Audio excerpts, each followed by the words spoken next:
Emancipated Studios presents Fatherly Advice with Uncle Stu.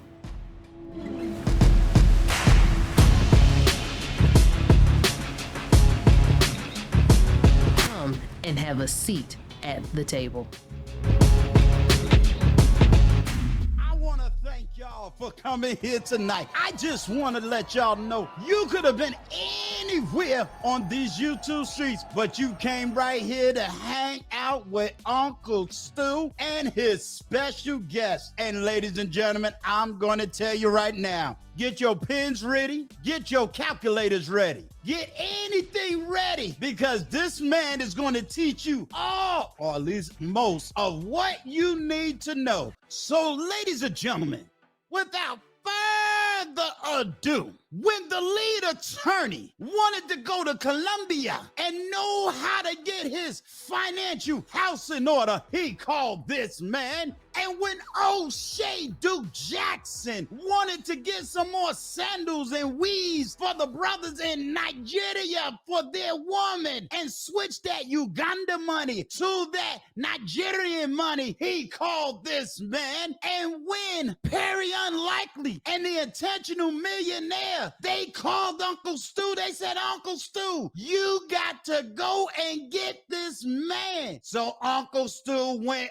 all the way to the mid-Americas to go get this man. Ladies and gentlemen, give it up for the one and only Pocket Watching with JT. Now, listen, that is one of the greatest introductions that I've ever had in my life. I feel like that is like a pulpit preacher worthy of an introduction. I swear, I'm looking around like, man, am I about to preach in church? This is one of the greatest intros I've ever had in my life. Thank you, Uncle Stu, for the invitation. I feel so much better now. I feel at home now. You feel at home? Oh, don't let me get into it now. Look, they'll start telling me, babe, you're not at church. Don't preach. Calm down. You're all right. You're going to be all right. You're going to be all right.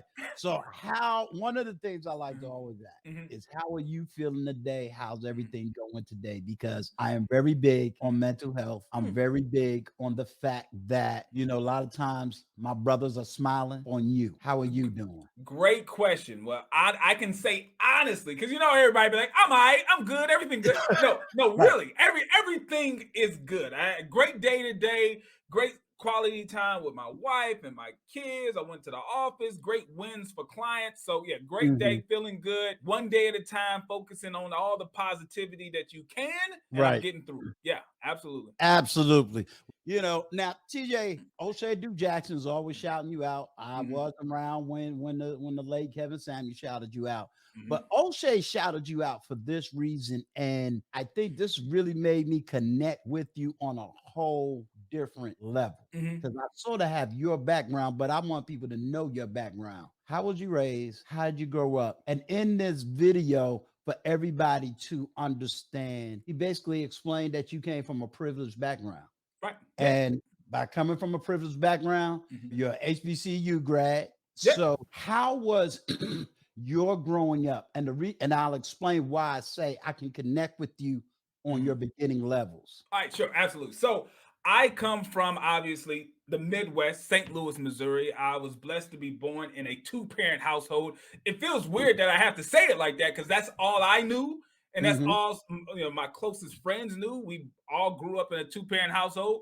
It wasn't until I got older and went to college and got to meet other people that they're like, everyone didn't get to live in a two-parent household. So I'm blessed to be that. I was in a two-parent household, and to have parents that are business owned. Right? Okay. It's a little different of an upbringing when you have parents that are business owners, because you get a better understanding of having a business mindset, how businesses work, how money actually works. Because when you're a kid of a business owner, you don't get like a regular allowance. Like, you have to work to get that money, and they definitely have a job for you in that business. So Right. my parents made me their bookkeeper of the family business since I was 9 years old. So my Okay. understanding of finance and business and how that stuff works started at a much early age than the average person. And my parents, they came from nothing, but by the Right. time I came along, I'm in the middle class, living in the suburbs, middle class,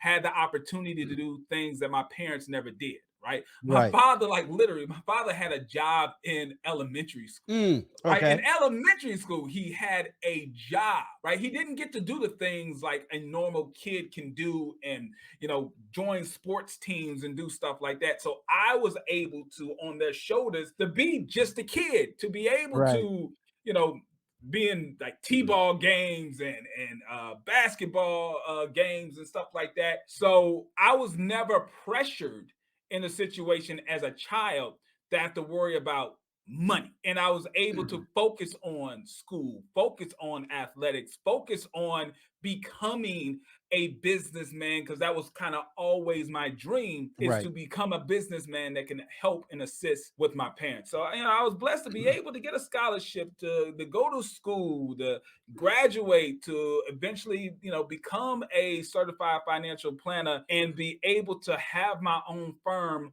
working with clients, helping them with their money issues and with their tax issues and stuff like that. But Mhm. I understand that everyone did not have the things that I had growing up and the ability to have the comfort level to do this stuff. And the positivity and the encouragement that I got from both parents. Anything I ever tried, they were always 100% like, yeah, go do that. Not only go do that, here, we'll pay for your entry fee. Everybody Right. didn't have an opportunity to do that. So to be someone that comes from generational wealth in the sense of my parents became wealthy and Right. I had the ability to benefit from that, know how money works from that end, then go and study it. It is a privileged position that I hope everyone and their kids can experience one day. The reason I say I can relate to you, I have been having a lot of back conversations with the Mm, intentional millionaire over this.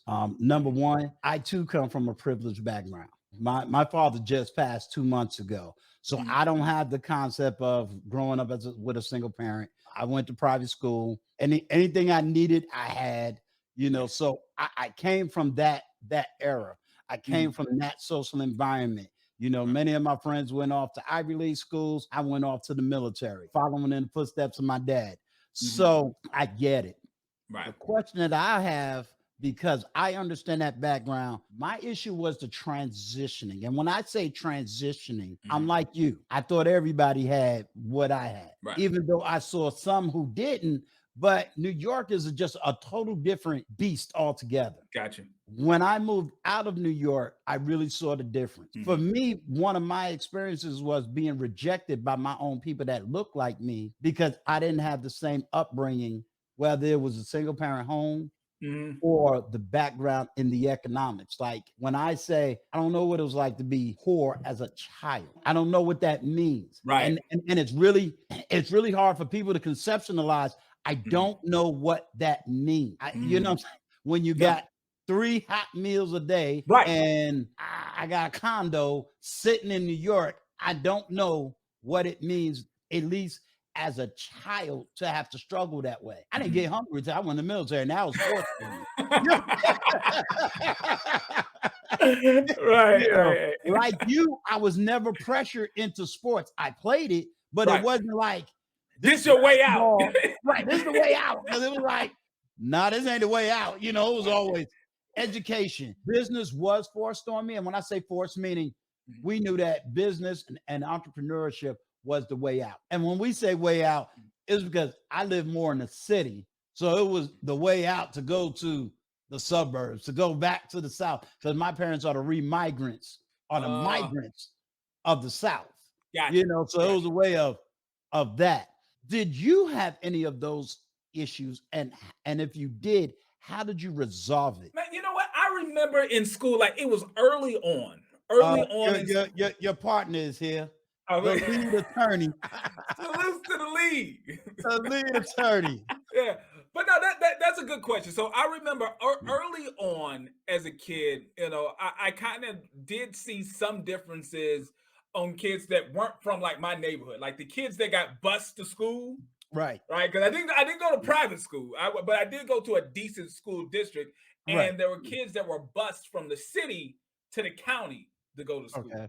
Among those kids, everybody was whack. You know what I'm Right. saying? If you were black and you weren't from the city, then you was whack. Right. In their mind, it didn't matter if you were big money, little money. You from the county, and we're from the city coming in. Exactly. So there was more of us that were considered whack than there was them, because there was only a few kids that were busted in from the city. Gotcha. Right. So if you got a Gotcha. class of like 35, maybe 3 or 5 of them was busted in for the city. So even though these 3 or 5 was calling everybody whack, we looking like, well, there's more of us. Right. You know what I'm saying? So it's like, okay, we're whack. Y'all getting the free lunch. We're in the line with the regular lunch, and y'all in the free lunch line, but we're whack. Okay, we got Right. you. Right. A lot of that kind of got eased up during like middle school and high school when sports came around, because if you're a winner in sports, that kind of breaks everything up. Like they could be like, all right, yeah, he live in the suburbs, but we winning. Right. Like he's good at sports. So we can't really clown him too much because we depended on him to win. Right. So a lot of that you versus us, city versus the county stuff went away when we got into high school, when sports came along. So that kind of went out the box at that point. But it really comes down to personally having an understanding of who you are, right? Because I did have friends who were from the county, but to attempt to impress the kids from the city, they would do things out of character, right? They would act broke.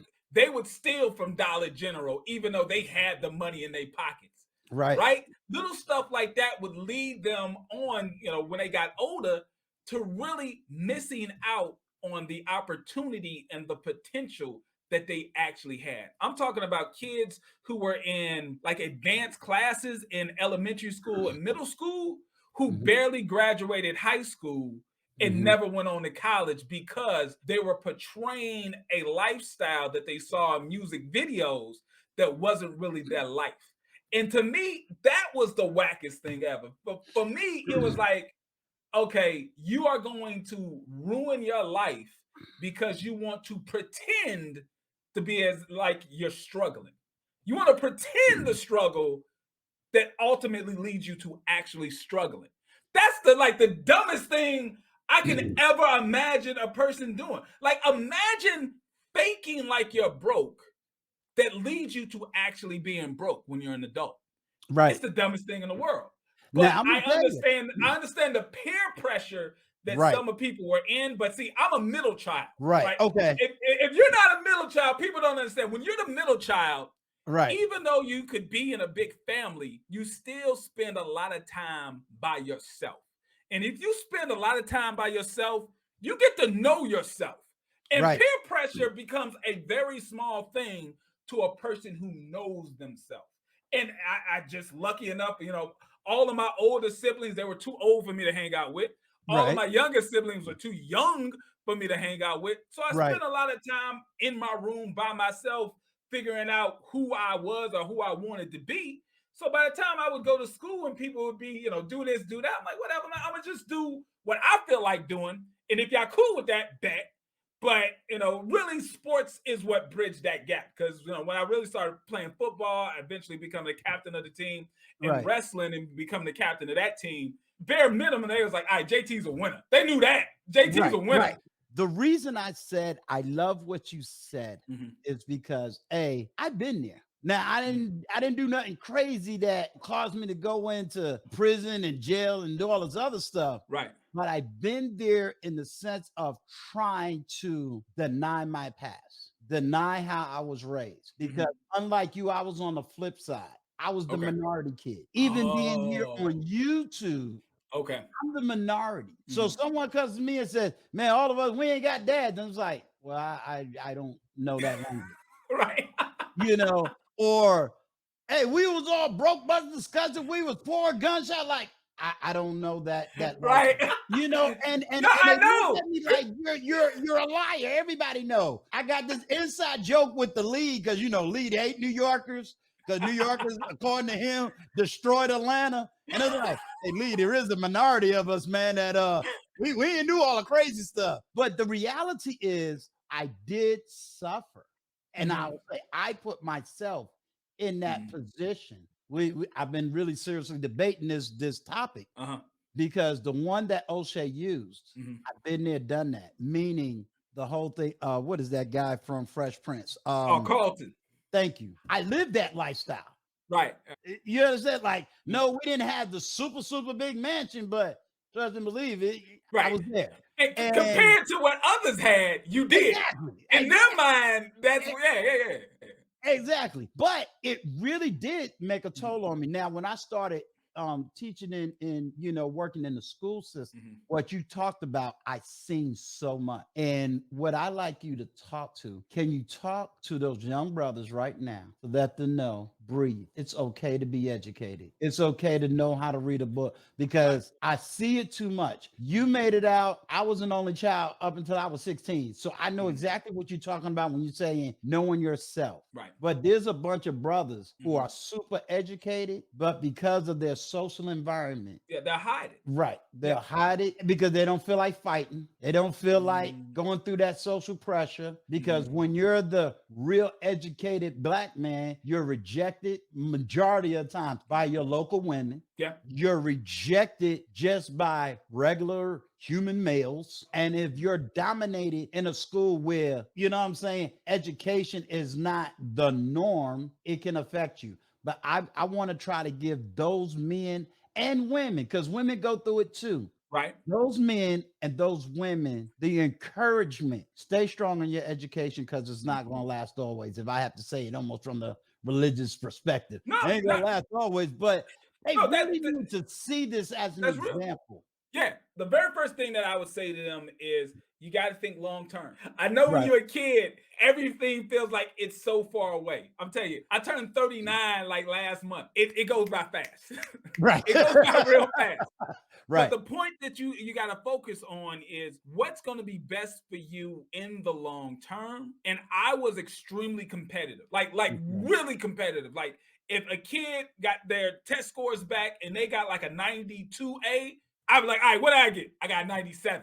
And I would say it like, yeah, I got 97 though, right? So I Right. was competitive when it came to my grades, and I use the academic side like most people would consider the athletic side. I was competitive. I use my grades as a point of something that I can brag on, because you should brag on being able to get good grades. Now you're gonna get, listen, everybody was picked on at some point in time. That's like Right. one of the funniest things when people are like, oh, I was picked on when I was a kid. It's like, listen, everybody was picked on. You want Right. to understand, like the bully who was picking on you, the reason why he's picking on you is because the bully's getting picked on when he goes home.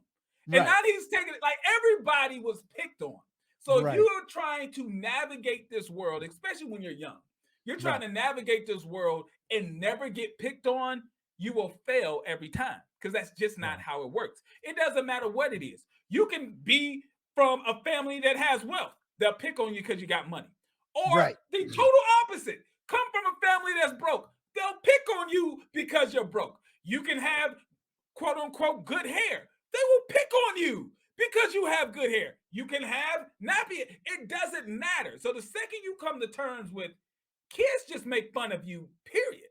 That's Right. just how it is. A kid will try to make fun of you for anything.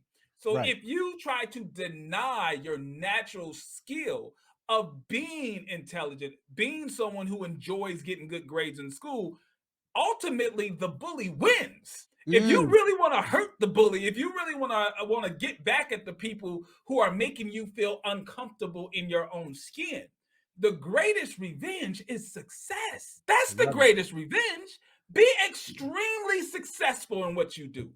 The people who, like I said, the 3 or 4 kids in the classroom that were from the city and was calling all of us, cornballs or whatever from the county.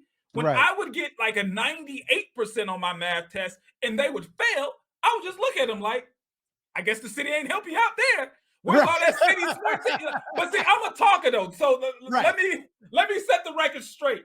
Okay. The mouth that I have on me right now is the Right. same mouth that I had on me when I was 9. This mouth got me in a lot of trouble too, though. So you know, I'm not what you should pattern yourself off of. I'm just giving you my experience. Right. I'll talk, man. I will talk to the point where any bully, they're either gonna hit me or they're gonna walk away. Because One or the other. it's just I'll go there. And another Right. thing for the guys, like, yeah, study, but you know, get down on that floor and do some push-ups, because those are two things that they can't beat. If you got it up here and Right. you can defend yourself, they'll leave you alone.